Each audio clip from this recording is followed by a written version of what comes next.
The subject matter I want to talk about today is living and dying, and that's usually not a light subject. Many people respond to it in heavy subjects. It's an emotional subject, as one remembers perhaps the death of a loved one, a child, a parent, a lover, a wife, a son, a daughter. And so I don't mean to be light of it. I just want to talk about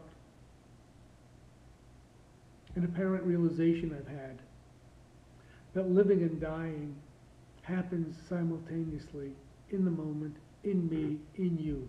In me talking right now, I am both living and dying, and you watching me in the moment are both living and dying. There is a physical birth to the form and a physical death to the form. It seems self-evident that there is a difference between aliveness and death.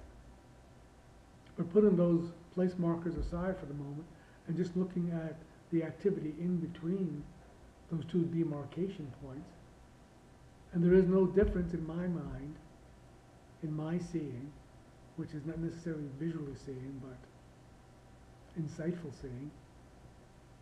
There is no difference between living and dying. It happens simultaneously at the same time. And this is not a philosophical comment or observation. This is factual. And there are thus painful moments in living and peaceful moments in dying. And whether dying or living is happening depends on your point of view. Depends upon where you are at emotionally, psychologically, mentally, and spiritually. Whether the glass is half empty or half full. Whether you are living or dying is not dependent upon a doctor's diagnoses. It can happen within the blink of an eye.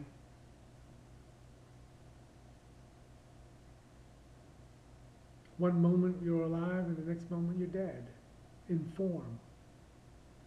In between that, living and dying is exactly the same.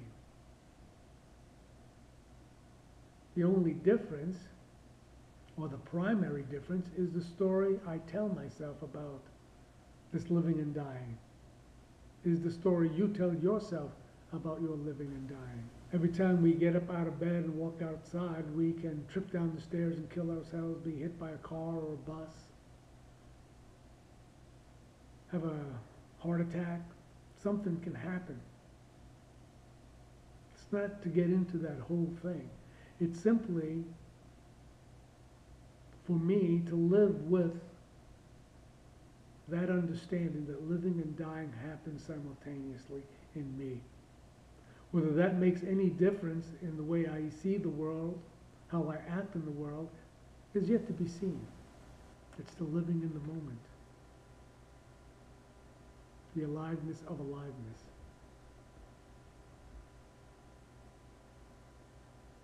That's it for now. Kind of short and sweet and to the point, I hope. And maybe what I'm saying is a form of energy and information that will find some place in you and take root, or not, and blossom into an insight for you. Welcome to the journey.